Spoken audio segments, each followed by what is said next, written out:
Welcome to the AI Daily Deep Dive. Just so you know, this deep dive was researched and generated entirely by AI. That's right. Today, we're plunging into the top 5 significant AI news stories from today, Friday, May 30, 2025. And it's quite a mix today. It really is. It's a whirlwind day, seems like. We're seeing everything from, dramatic viral videos and breakthroughs in coding to some thorny questions of blame, major shifts in policy, and look at what it all means for your job. It really is striking how much diversity there is in the AI landscape, even across just, one day's developments. Yeah. These stories underscore not just the speed, but really the breadth of AI's impact. Absolutely. And our goal here is to help you navigate that rapid current. We're going to break down these 5 key stories based on the source material you shared, pull out what seems most important, and try to connect the dots on what's really happening in AI right now. Sounds good. So we'll start with a wild survival story that kind of unexpectedly raises questions about AI video authenticity. Yeah, that one's fascinating. Then move to something called vibe coding that seems to be changing how people build software. We'll tackle that persistent debate around AI responsibility. Who's actually to blame? Always a big one. Then explore a big pivot in AI policy, at the highest level. And finally, confront what AI might mean for the future of work. Wait, let's unpack this together. Let's do it. It's interesting how technology even sort of indirectly forces us to reconsider what we see and, frankly, what we trust. Speaking of reconsidering what we see, our first story is almost, hard to believe on its own. Picture this. A Chinese paraglider, Peng Yujiang, flying near the Qilian Mountains, gets caught in this massive cloud and just sucked upwards. Wow. The reports detail this harrowing ascent from under 10,000 feet to an incredible 28,000 feet. 28,000? That's jet altitude, practically. Exactly. He faced freezing temperatures, near-lethal low oxygen levels. Yeah. But somehow survived the whole ordeal. Landed safely, though, with severe frostbite. I mean, a truly amazing story of survival, even if his unauthorized flight did earn him a 6-month ban. Right. It's a dramatic narrative, absolutely. And the video footage of this incident, it went viral almost instantly. Like that. But here's where the AI question kind of creeps in. The sheer dramatic nature and maybe the seemingly perfect capture quality of the video, it immediately led to questions online. Like, was this entirely real? Or had AI maybe been used to enhance parts of it or even generate elements of the footage? Okay. So the concern wasn't necessarily about whether the event happened, but the video of the event. Precisely. You see, given how advanced AI has become at creating and manipulating incredibly realistic visuals. That's getting scary good. It really is. So this viral video became a sort of flashpoint for wider concerns about, telling authentic content apart from AI-generated fakes. It really put a spotlight back on the fact that realistic visuals aren't automatic proof of an unedited reality anymore. That's a powerful demonstration of a growing problem, isn't it? A survival story suddenly highlights this urgent need for better media literacy. Exactly. It shows that for both media outlets and, frankly, for all of us as individuals, applying critical evaluation to viral content and having verification mechanisms in place, it's just not optional anymore. As AI gets better, that line between reality and synthetic content just keeps blurring. Makes trust in digital media feel fragile. It can. Without careful verification, it just serves as a stark reminder that seeing isn't always believing anymore. You really have to question things. That really does make you pause and think about everything you consume online. Okay, let's pivot completely now from potential AI manipulation of video to AI empowering creation in a totally different field, software development. Our second story gets into something being called vibe coding. Andre Karpathy coined that term. He did, yeah. And as an NPR article explores, vibe coding is essentially using these sophisticated AI tools like large language models to generate software code based on just natural language descriptions. You describe what you want the program to do in plain English, basically. And the AI writes the complex instructions, the actual code, for you. So wait, you don't need to be fluent in, Python or Java or C++ or any of that? Well, that's the fundamental shift. It drastically lowers the barrier to entry for creating software. The article highlights Chloe Samaha and her partner at a startup called Bondi. Apparently, neither had traditional coding backgrounds. Right. But using AI chatbots, they built a functional version of their online productivity manager, Donna, including both the front-end interface and the back-end logic. The whole thing. The whole thing in less than a day. Less than a day. To build a working application without being a traditional programmer, that's incredibly fast. It is. The focus shifts, you see, from mastering all that intricate syntax to effectively communicating your concept, your idea, to the AI. Tom Blomfield is another example mentioned, using it for his site Recipe Ninja. He noted it lets creators spend their energy on refining the idea itself, rather than getting bogged down in the technical weeds of writing code line by line. That feels like a major, major change to the landscape. What does that mean for people who are traditional programmers? Yeah. The ones who spent years learning all that syntax. Yeah, the article certainly raises those questions about the evolving role of professional software engineers. It sort of implies a future where success might depend less on pure coding speed and maybe more on skills like conceptual design, prompt engineering, getting the AI to do what you want, debugging AI-generated code, integrating complex systems. So it's less about replacing programmers entirely, maybe. Perhaps. And more about redefining the skills needed to work with AI as a development partner. Fascinating. So from questioning AI-generated visual content to embracing AI-generated code. But what happens when any AI system, whether it made a video or wrote code, just fails or gets something wrong? That takes us to our third story, and the central question Mike Elgin poses in Computer World. When AI fails, who is to blame? Yeah, this is a critical question, and it comes up again and again as AI deployment grows. Elgin's core argument, as presented in the source, is that we should view AI as a tool, fundamentally a tool. Okay, a tool, like any complex tool, whether it's a truck, a surgical instrument, even a spreadsheet.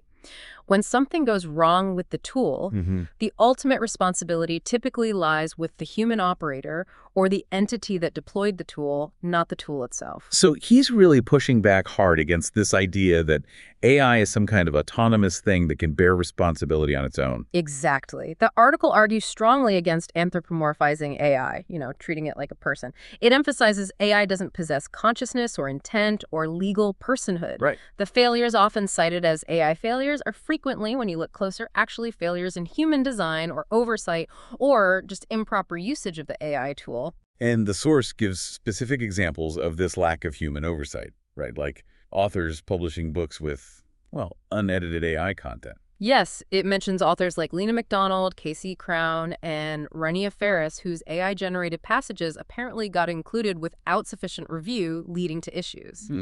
Another clear example was that summer reading list published by outlets like the Chicago Sun-Times and the Philadelphia Inquirer. I remember hearing about that. Yeah, it included non-existent books simply because an AI hallucinated them, made them up, and the output wasn't properly fact-checked before they hit publish. Human error, essentially. And the article also provides examples where people or organizations tried to blame the AI, but were held accountable anyway. Precisely. We saw this with Air Canada, remember? They argued its chatbot was like a separate entity to avoid honoring information it provided about a refund. Yeah, that didn't fly, did it? No, a tribunal rejected that argument completely. No. Then there were Google AI overviews giving dangerous suggestions like adding glue to pizza or eating rocks. Yeah. Apple's notification summaries generated fake news alerts, including one about a false arrest of Benjamin Netanyahu. And famously, that lawyer, Chung Kae, was sanctioned for citing fictitious case law made up by ChatGPT. So in pretty much every case, the human or the organization using or deploying the AI ended up being held responsible. That's the consistent thread the article draws out. These outcomes reinforce Elgin's perspective. While AI can certainly make errors, the chain of responsibility leads back to the human decision makers. Right. The ones who chose to use the AI, how they used it. And whether they applied sufficient oversight. Treating AI as a tool forces us to focus on improving human processes around its deployment, rather than just shrugging and saying, oh, well, the AI did it. That puts a lot of focus back on human judgment, doesn't it? Even as the tools get smarter. Yeah. Okay, moving from individual responsibility to how the conversation about AI is changing at a much higher level. Our fourth story looks at a pretty significant pivot in U.S. policy thinking. Wired captured it well, I thought, with the headline, "How the loudest voices in AI went from regulate us to unleash us." Yeah, this shift, detailed in the source, is quite dramatic when you think about it. Cast your mind back to May 2023, just 2 years ago. Okay. Figures like Sam Altman were actively calling for government regulation, expressing concerns about potential risks, the need for careful oversight as AI advanced. That was a dominant narrative coming from the industry itself. Right, I remember that. A lot of talk about guardrails. And now, 2 years later in May 2025. The source describes pretty much a reversal for many of those same voices. Mm-hmm. The new stance, which seems increasingly aligned with the Trump administration's priorities, is that the focus should be on accelerating AI development, maintaining U.S. leadership. And the argument now is that overly strict regulation poses the greater risk by potentially stifling innovation. So the main concern isn't unchecked AI anymore, but rather overchecked AI, slowing things down too much. That's essentially the argument being made now by many prominent figures. Mark Andreessen's view is cited, suggesting that regulatory delays could even have fatal consequences by holding back beneficial AI applications. Wow, okay. The administration's AI action plan and statements from figures like VP J.D. Vance really emphasize a pro-growth, rapid development approach. Get it done fast. And the article highlights specific government actions mirroring this, like trying to prevent state-level regulation. Is that right? Yes, that's a key detail mentioned. The inclusion of a clause in a House tax bill proposing a 10-year moratorium on state AI legislation. 10 years? Wow. Yeah. The stated purpose is to prevent a complex patchwork of state rules that could, impede national progress and competitiveness, keep things uniform at the federal level. Makes sense from that perspective, but I imagine there's pushback. Oh, yes. The article does note significant opposition to this from over 100 organizations who are concerned about preempting state protections. So the dominant U.S. strategy appears to be prioritizing speed, essentially for geopolitical advantage. Even if some voices, like Anthropic mentioned in the source, still advocate for more proactive safety measures. That's the landscape the source describes, yes. While the debate about balancing speed, safety, and accountability definitely continues. Sure. The most prominent voices right now in the U.S. government and large parts of the industry have clearly shifted towards prioritizing rapid development. Global competition seems to be the primary driver for policy at the moment. A really rapid evolution in thinking, isn't it, for such a critical technology? Yeah. Okay, finally, let's tackle maybe the biggest question looming over all of this AI development. What happens when AI starts replacing workers? Yeah, the big one. The Time article dives into this directly. And this is the potential societal transformation that, many people see on the horizon. The article presents some pretty stark predictions from industry leaders. Right. Like Dario Amodei, the CEO of Anthropic. He estimates that up to 50% of entry-level white-collar jobs could be automated away within the next 5 years. 50%. Yeah. Half of entry-level white-collar jobs in 5 years. That's a massive upheaval to even contemplate. It is, and it's driven by this intense pursuit of artificial general intelligence, or AGI. AGI. The ambition for many leading AI labs is to create systems capable of performing most tasks that humans currently do, often, at a higher level of performance and efficiency. And the timeline for that. Well, the article mentions estimates placing the arrival of AGI or near AGI capabilities somewhere between 2026 and 2035, so potentially quite soon. Okay.